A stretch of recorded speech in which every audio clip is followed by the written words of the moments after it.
Welcome to the Money is Emotional podcast with Christine Luken, the financial dignity coach. In this podcast, we help you recover a positive and peaceful relationship with your personal finances. We do this by bringing together wise money management with emotional intelligence. Join us for this journey where we navigate our relationship with money as Christine Luken draws from years of experience and guest experts to help you get to the root of your money issues. Welcome to the Money is Emotional podcast with Christine Luken. Never were true words spoken. They were spoken by the lady herself. Christine, it's good to be with you. It's nice to see you again. Good to see you as well. So I have seen the title of your podcast. I'm going to hand it over to you with a little bit of fear and trepidation, if you don't mind. Are you saying you don't want to touch this one with a 10-foot pole? Is that what you're saying, Bill? It's like there's something about the title of The Dangers of Girl Math that make me a little nervous, okay? So take it away and explain, please. Yes. The dangers of girl math. So, in all honesty, I've known about this concept, but I never knew that it had like a formal name and it was like a whole thing. Yeah. So girl math is an invented set of rules that women supposedly keep to justify impulse spending.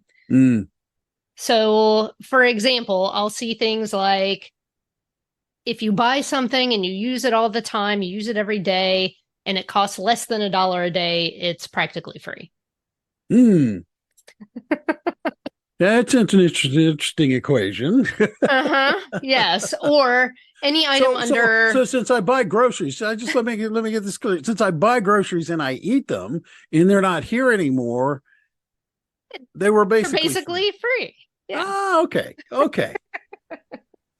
Or, it can be if I find $20 in my winter coat pocket that I forgot I had, then whatever I buy with that is basically free. Oh, now I agree with that rule. Okay, I agree with that rule. Or any item that's under $5 is free. So, if you just search the hashtag girl math on Instagram, TikTok, Facebook, you'll see thousands of examples. And there's a reason why this whole trend is getting me really fired up. So I actually just want to warn people at the beginning of the episode that I might use some strong language. Uh-oh. Well, just because the topic is emotional, so, you're excused. Yeah, I know. Usually we like to keep things, pretty squeaky clean around here, but I'm like, as I'm talking with different people about this, I'm finding myself getting really fired up. So I'm like, you know what? We're just going to put the disclaimer out there just in case. So you're probably wondering, like, okay, Christine, where did this whole girl math trend really start? Exactly. People sharing about it, coming up with these super elaborate justifications of spending a lot of money and trying to rationalize it, justify it down to zero. So it appears to have started with this recurring radio segment. It was actually a New Zealand radio station. So they had this segment called Girl Math. And listeners send in details about their purchases. And the show's co-hosts work to justify the spending until it's basically free. Oh, this could be interesting. Yes. So I know that, hey, you find $20 in your coat pocket you forgot you had. Yes, that does feel like it's free. But it's starting to get out of hand. And I'm going to use a pretty extreme example to illustrate my point that I heard from this radio station. So they used girl math to justify spending $5,600 on this Taylor Swift concert extravaganza. Wow. And trying to work it down to basically free. So I'm not a Swiftie. I'm not a big concert goer. Like nothing against Taylor Swift at all. I'm just not that into her. But honestly, if someone did this for any artist, trying to justify it down to zero, I think I would still have a hard time with it, no matter who it is.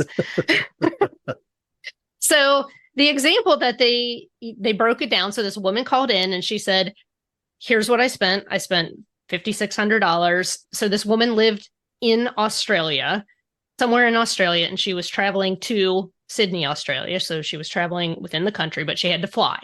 Okay. So she flew to the concert. She was staying 4 nights in a hotel, and she was actually seeing Taylor Swift for all 4 nights that she was playing in Sydney. Okay. Now, I've told some people this, and they're like, oh my God, how did she get 4 tickets for $5,600? Because evidently some of them are going for a lot more. So I don't know. Maybe she was just doing the nosebleed section. But that's still a lot to spend on an event. I think you and I can both agree with that. I have spent less than that on a vacation. Exactly. All right. So I will break this down how they justify it. They first said, well, you are seeing 4 concerts on 4 consecutive nights. Rather than going to one concert every 3 months in a different location, right? So you're seeing 4 concerts, you're going to one place. So, you could have booked 4 different concerts all over the country during the year, and you would have had to book a plane ticket to each of those concerts. Right. So because you're just coming to one place to see all 4 shows, then how much was your plane ticket? And she said, well, my plane ticket was $600. So because she didn't go to 4 different concerts in 4 different places, she essentially saved the cost of 3 plane tickets. So they credited her $1,800. But here's the funny thing. As soon as they start doing the math, rather than subtracting $1,800 from $5,600, they subtract it from $5,000. So they've just forgotten about, they've already rounded down the total from $5,600 to $5,000. So then did they explain why they did that? No, they just said, okay, well, you spent, you saved $1,800, so $1,500 minus $1,800, and I'm in my head going, no, wait a minute, she spent $5,600. Yeah. You can't credit her the one plane ticket that she actually used, right? Because she would have spent that no matter where she went. So the math is not mathing right out of the gate. No kidding. So then that they said, okay, so that leaves us $3,200. And they said, well, for accommodations, you have to live somewhere, right? So we're just going to credit you $200. I don't know where they came up with the $200. They didn't ask her how much her rent was. And guess what? She's still going to have to pay her rent. Right. Not and they did say something like, well, you could get the cost down even more if you sublet your apartment. And she's like, well, I don't know if my roommates would let me do that or not while I'm gone for 4 days. Okay. I can already see the steam coming out of your ears trying to figure this out. This is, well, it's like I'm going to pass out here from disbelief in a minute. It's like, holy smoke. Well, then they said, okay, are you going to record the concert on your phone? Because if you do, then you can rewatch it. And they basically said, if you rewatch this concert 1,000 times, then we'll credit you $1,000. I'm not sure why anybody would want to rewatch anything 1,000 times, but okay. They said the replays of the concert are worth, quote, at least that much. Now, the woman was lucky enough to get concerts in her home country of Australia to see Taylor Swift. Okay. So some people weren't so lucky, and they're actually having to fly to Europe to see her. So she's probably saving at least $2,000 by not having to travel internationally. And so that got her basically to zero. So at the end they said, Holy so cow. it's basically free. It's which free. that's the girl math mantra. It's basically free. You know, I'm just gonna sit back and listen to this right now, because all I can think of are all the I'm kind of speechless and my brain is befuddled. Maybe I've just been hypnotized by all of this. I don't know. Well, and of course they said, besides the memories of the TSwift concert, those are priceless. Like, I didn't think you could put a price. That's good. I was going to say, you can't put a price on those. You can't. I mean, besides, this is like her biggest tour. She just became a billionaire. I don't know if you knew that. I did. I have much respect for Taylor Swift. I'm feeling fuzzy and weird about girl math, but I got a lot of respect for the Swift. Well, I can tell you this for certain. Taylor Swift did not girl math her way into being a billionaire. I can promise you that. Yeah. So this whole nonsense of it's basically free, as my husband said, nothing is free. It costs somebody something, right? Like, even if someone gives you something for free, there's a cost to it, whether you're paying it or somebody else is paying it. So we'll just leave that one right there. But what I'm noticing is, like, girl math is everywhere. I did a quick social media search, and some of these examples, they just crack me up. Like, when you return something and now have, quote, free money because girl math. So you return something that you paid for last month, and now you have the money back, and now it feels like free money. Free. Like you never spent it. Right. Or girl math is buying more to avoid shipping costs. I've seen that one, yes. And I'll admit, I have fallen for that one.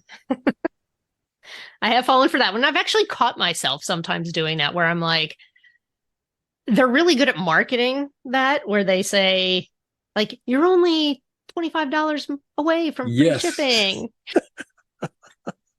That just happened to me recently. I bought an item, it was like $26, and they're like, hey, you're only $25 away from free shipping. And I'm like thinking, wait a minute, how much is the shipping? Is the shipping $25? Oh, it's $5. Oh, never mind. Right. Yes. So not free.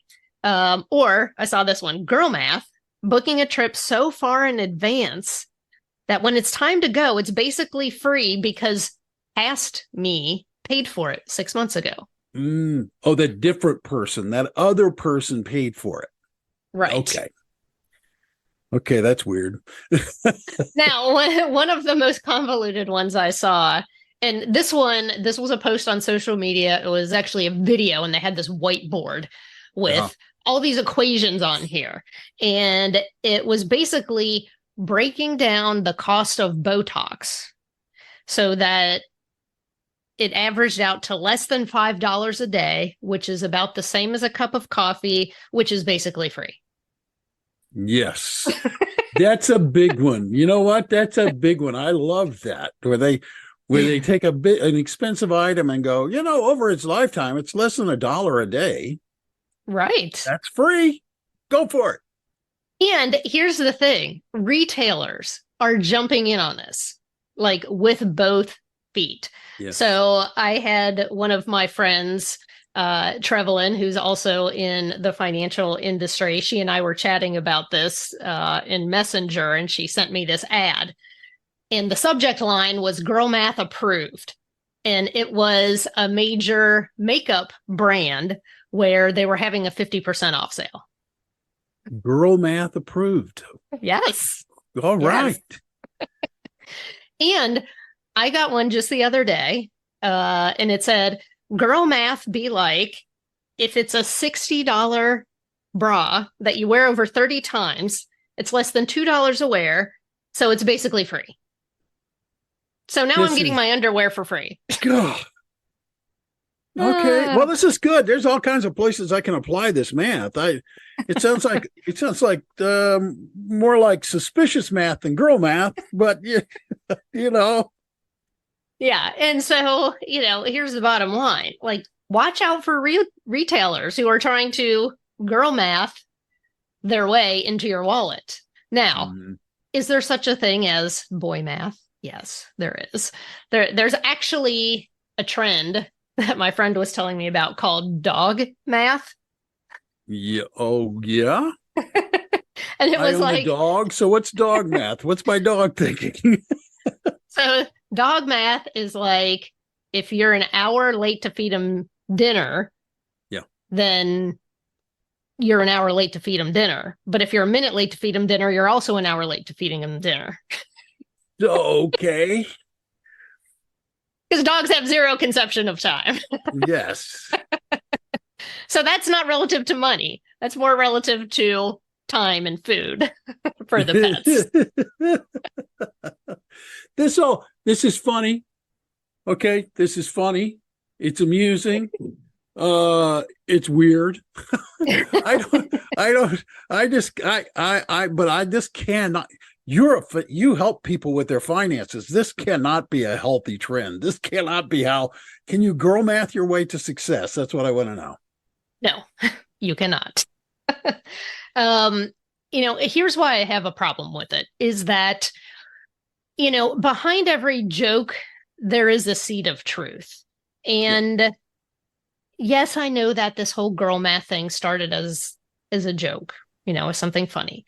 And I recently, I guess it was on just a couple of days ago, I posted something on Facebook because I wanted to see people's most ridiculous examples so I could get, some good examples for today.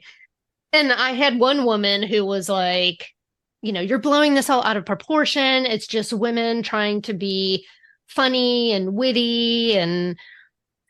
But here's the problem with that. Most of the time, women are using girl math to justify spending money they know that they shouldn't. And a lot of times it's on credit. So, just to clarify, the word justify means to show a satisfactory reason or an excuse for something. So when we're trying to justify something, we basically know that we're not doing the right thing, but we're trying to find some sort of excuse or reason for why we did it. And if we were to apply girl math to calories, it would be something along the lines of, well, it's my son's birthday, so of course I had to bake him cupcakes. And I would be a terrible mom if I didn't eat at least one large spoonful of batter to make sure that the cupcake batter tasted good even before I baked it. And of course, I had to test 2 or 3 cupcakes before the party to make sure they were okay. It was all about quality testing. And then, of course, I had to eat a cupcake or 2 at his birthday party. So those calories are basically free. Yes. Yes. We know that does not work. And it is the same thing for money. And, if you're buying on credit, this is the opposite of basically free. So let's just say that the woman who went to the Taylor Swift concert, let's just say that she charged the $5,600 for all her concert expenses. And let's just be clear. She hasn't even paid for food. Mm-hmm. She hasn't paid for any Ubers to and from the airport, the hotel. Well, but she was going to have to eat anyway, so that's free. And she was going to have to drive somewhere, so that's free. I'm into this girl math thing now. You've got me started. Okay. I've created a monster. It's got to be a new thing. I'm going to start my own podcast called Girl Math. Be weird, a guy doing it, but we'll just call it Bill Math. Bill Bill math is horribly close to this. So But let's just say that she charged this expense of course she did. for the concert. If she's got an average bank credit card, Visa, MasterCard, etc., Right. currently the average rate is 21%. So if she makes payments of $500 a month, it's going to take her more than a year to pay off this expense. It's going to take her 13 months, and it's going to cost her $690 in interest. Wow. That's not free. That is not free. This is the expense that follows you home like a stray cat that'll never leave, right? Right. Yeah. So here's the bottom line. Girl math is a cutesy way to keep women dumbed down about money, in my opinion.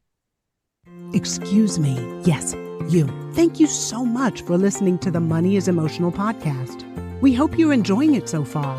If you have any questions or would like to talk more about this topic, you can find us at www.christineluken.com, and all of our social media platforms are listed in the show notes.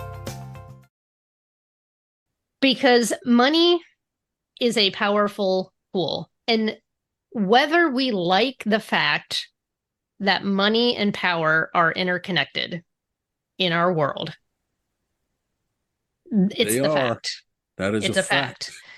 And it's a powerful tool that all women should understand. And even here today in 2023, we are still behind men in the money department. And a lot more than I had thought. I went and I dug up some of these stats that are just from the past couple of months. And it's not getting any better. I was holding out a lot of hope for the younger generations of women. I'm solidly a Gen Xer. And, I was thinking like, okay, all these empowered women are rising up and they're going to want to learn about money, and they're going to do better than my generation. And that's honestly not what I found. So, women are traditionally and statistically even now less likely to invest than men. And over time, this has some pretty serious repercussions. So women's retirement income is about 83% of what men's is. So it's 17% less. And women are 80% more likely to become impoverished after age 65. That's shocking to me because, really, honestly, now that we're serious for a little bit here, I know many women who are quite good with money. Mm-hmm. So that, that's why I found the beginning and the opening of this podcast to be so funny, because the women I know are good with math. Yeah. It's shocking to me that you're giving us a set of statistics and facts that are just facts, and they're not. Yeah. And just in general, women are not as confident as men are in their investing abilities, and they have lower levels of knowledge about investing. And I just know from my own conversations with women, I have more investing conversations with men than with women, where men are asking me questions or they want to talk to me about something versus women. And that's just my own circumstantial experience, that women are not seeking out this information to the level that men are. And so, Forbes recently reported that women earn 82 cents for every dollar that a man makes. So we know that there is this wage gap. Here is the most troubling thing for me. Women of color make 58 cents for every dollar that a white man earns. 58 cents. This is like, ladies, we got work to do here. And here's the thing. A 20-year-old woman, just general 20-year-old woman, just starting out full-time, year-round work stands to lose $407,760 over a 40-year career compared to her male counterpart working the exact same job function. Wow. Yeah. Wow. And only 58% of women feel comfortable asking for a pay raise versus 74% of men. So we have both a confidence problem and a competence problem. And what I have found is your confidence naturally raises when your competence raises. And so this is getting the right knowledge and starting to put it into practice. Yeah. Right? Because we can't do better until we know better. That's true. And then we can start feeling more confident. Another study that I looked at, women are 40% more likely to have low levels of financial literacy than men. And despite the plethora of information available at our fingertips on our phones, Gen Z has the lowest level of financial literacy, 36%. And there's actually a 7-question quiz that FINRA has put out that tests financial literacy. So if you get more than a 50%, then you are considered to have passed the quiz. So we're actually going to put the link in the show notes so people can excellent. Good. Take the 7-question quiz themselves. I was delighted to get 100% on it. Although I think I would have been disappointed if I missed one. But it's kind of like you have to read them and you got to think, you got to stop for a second and like, okay, this seems overly simplified. Am I overthinking this or am I underthinking this? No. Those group of tricksters over there. No, but I mean, it really is. It's a good, quick little quiz to say, okay, am I learning enough about personal finance and investing and understanding things like compound interest and credit card payments and investing? I mean, these are important things. It's shocking how few states actually require that high school students have a financial literacy course. It's less than half. Yeah. Well, I will tell you anecdotally, I mean, I spent years as a business and financial reporter. So the notion that people by and large, forget about breaking it down by sex, just by and large, people are not very financially literate. And so that part doesn't surprise me. The part that surprises me and honestly does depress me a little bit is that the breakdown by sex makes it look even worse. Yeah, absolutely. Well, and, if women aren't talking to other women about these things, then we're perpetuating this, right? Because if men are generally more financially literate, they're probably talking to their sons about it. Now, I was very fortunate to have a father that taught me these things. Now, I didn't always listen to him. All right. And, if you go back and listen to episode 1, you'll see that I completely ignored his advice for a full 7 years and crashed and burned financially. But, thankfully, once I woke up and came to my senses, I still had that foundation there that I needed. Good. But here's a very interesting fact. 80% of women will be 100% responsible for their finances for at least some period of time in their lives, whether by choice or by chance.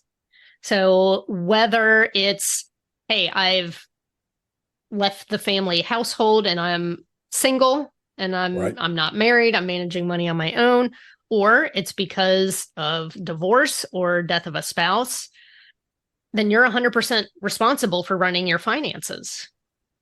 And as you know, divorcing women are a large chunk of my client base because all of a sudden they're like, I have not had to do this on my own. Mm-hmm. And I need some help. And, thank God that they recognized that fact and they did something about it. Yeah.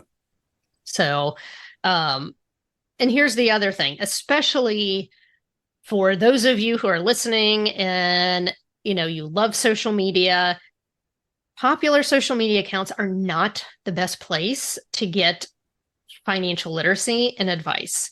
And I know I'm saying that as someone who shares financial literacy and financial advice on social media, but you want to, first of all, personal finance is personal. And when we give this sort of advice, it's general advice. It's not personalized advice. And so I can't be giving advice in a vacuum, and you have to take everything with a grain of salt. And you want to make sure that the people that you're learning from have the credentials, they have the experience, and they have the results that you want, right? It's not just someone who can do some funny dance on TikTok or who has a great singing voice and will sing to you about girl math.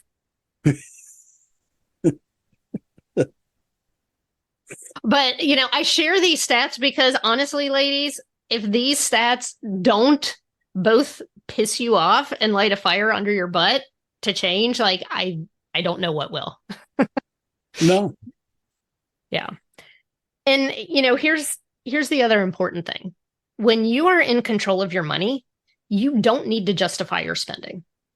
If I'm tracking my spending, if I have little to no debt, if I've got plenty of money in my savings, I'm investing for the future, girl math is completely unnecessary. Because if you have the money, you can use that money to enjoy your life and to do the things you enjoy because you have it saved. It is there. Yeah.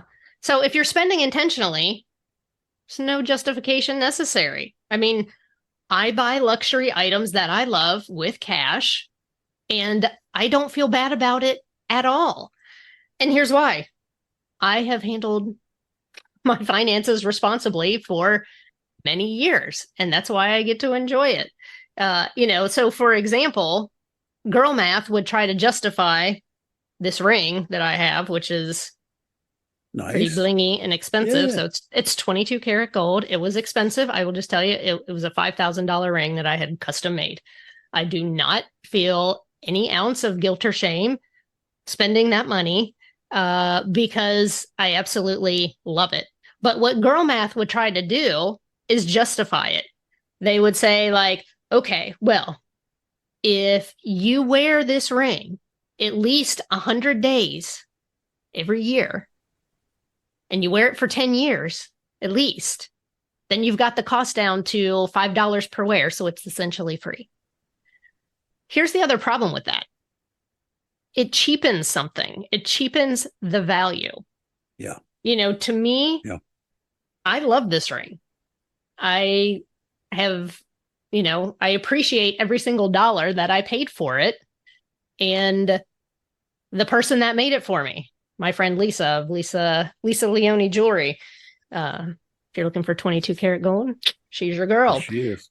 She is. But, for me to use girl math on my ring, on this piece of art that someone custom made for me, that cheapens the value of it. Yeah. And that's completely unnecessary. Very good point. So if you manage your money like a grown-ass woman, girl math is irrelevant. So you can fully enjoy the experiences and the things that you buy with your money when you have things handled. So I propose that we trade girl math for wealthy woman math. I like that. I like that a lot, actually. Me too. You know what? I like it so much, I just bought the website. Did you really? I don't know what I'm going to do with it, but I'm like, hey, it's $12. I don't know, but here we are, ladies and gentlemen, listeners. You're at the nascent, very beginning moments of wealthy woman math. wealthywomanmath.com. I need to redirect that to my website. Someone's going to be like, oh, check that one out. So, I mean, Wealthy Woman Math is actually doing real math to make solid financial decisions for yourself. And, here's the thing. Like, I love getting a good deal. I love getting a free gift with purchase. I love getting free shipping as much as the next woman. But I don't spend extra money to get things that I don't really need or want and then have to justify them away. Yeah. It's if I want something, I buy it. If I don't want something, I don't buy it. I'd love for all of us women to get to that point. And wealthy women, they know the cost of debt and they avoid it, especially for things that go down in value. You can't resell that concert experience. I mean, unless you're going to go and scalp your tickets at the Taylor Swift show. And you know what? She might decide after the first night that she does want to scalp a couple tickets and make her money back, right? So who knows? Wealthy women are smart shoppers. I mean, I don't overpay for things. When I see something that I want to be smart with my money, especially if I'm spending a lot of money. Now, Yes. I know for things like art and custom made jewelry that usually that price is not negotiable.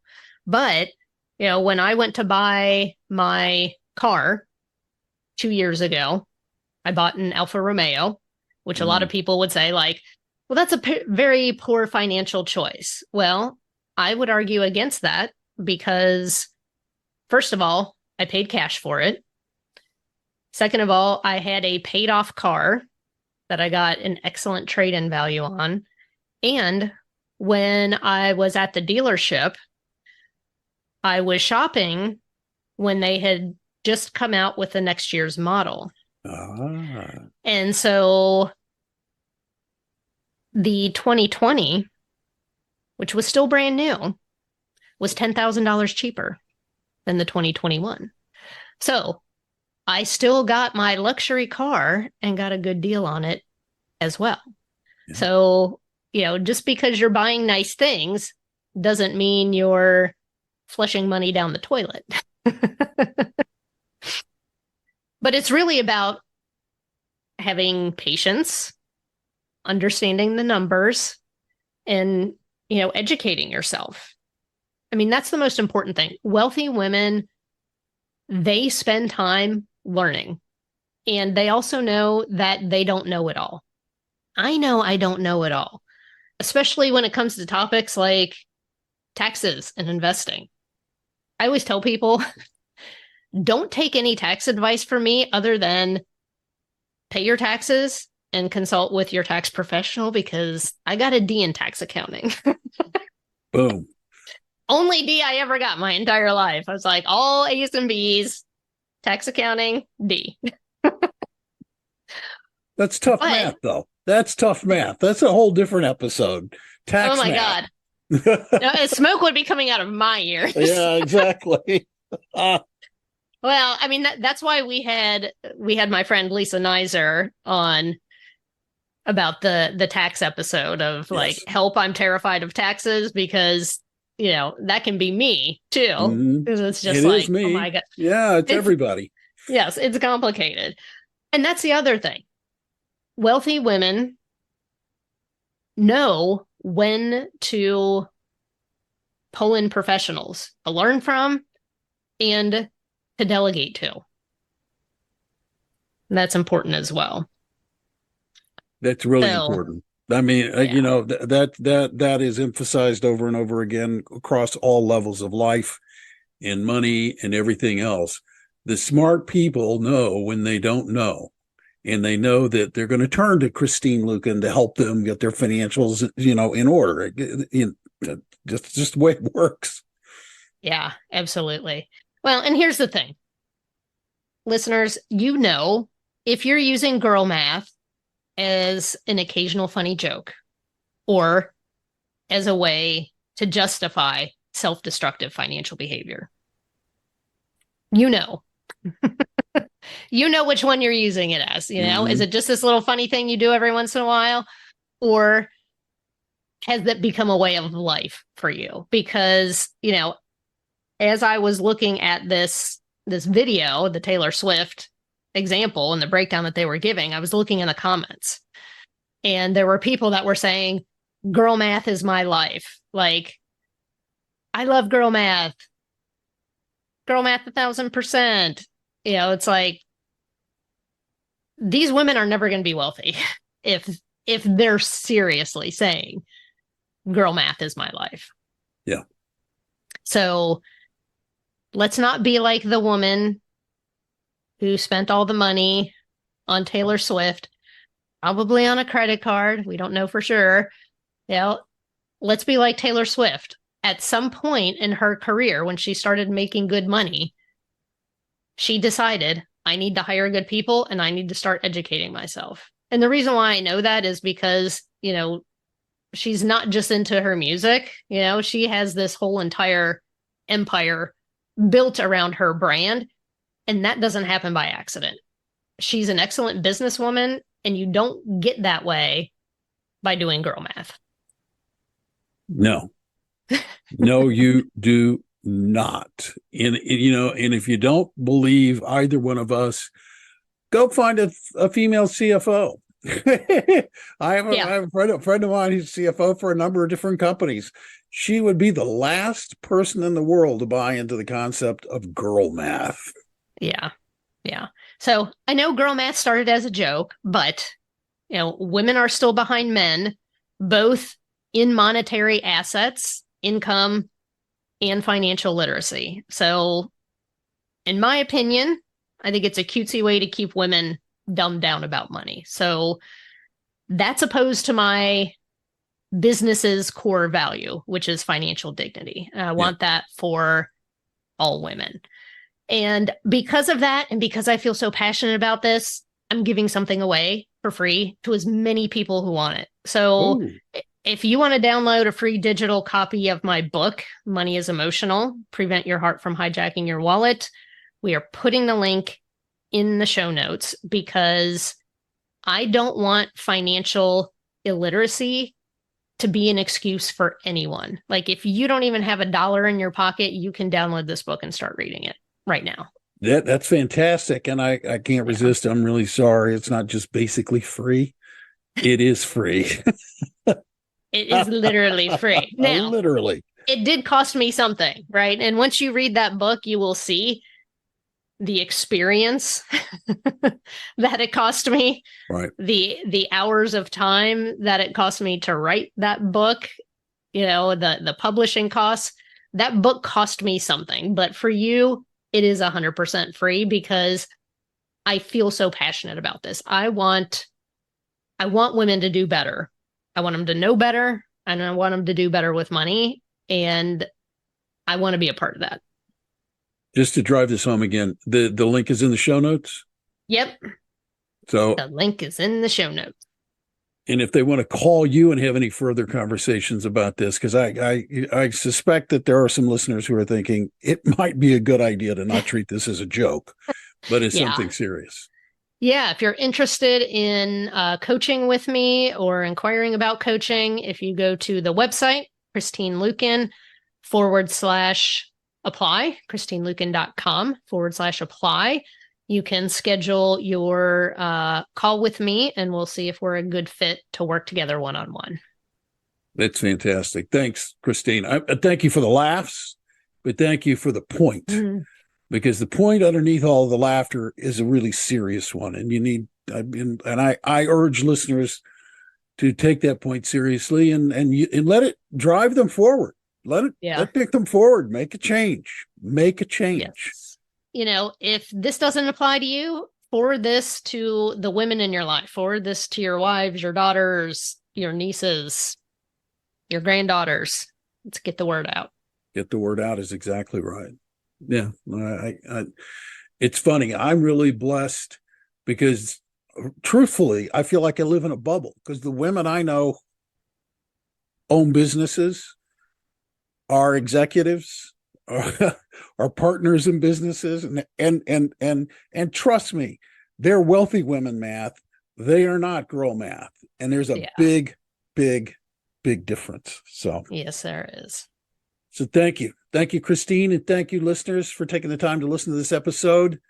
If it resonates with you, do something about it. Okay, get the free book. If nothing else, get the free book. It's not basically free. It is really, truly free. Okay. The other thing you can do if you're not already a subscriber is hit the subscribe button, because then you will be notified every time Christine comes out with a new episode of this podcast. You won't have to remember where you heard it or anything like that. You'll come to your web listening device. That's free too, by the way. Yep. So take action and do something about it. On behalf of Christine, I'm Bill Tucker. Thank you so much for listening. And we leave you with this one simple reminder. Don't wait to live your best life. Live it today. Thank you. Thank you for listening to the Money is Emotional podcast. To get in touch, visit our website at www.christineluken.com or drop us a line at hello@christineluken.com. And don't forget to click the follow button to be notified when new episodes become available. The information covered and posted represents the views and opinions of the guest and does not necessarily represent the views or opinions of Christine Luken. The content has been made available for informational and educational purposes only. The content is not intended to be a substitute for professional investing or tax advice. Always seek the advice of your advisor, tax professional, or other qualified financial professional with any questions you may have regarding your personal finances.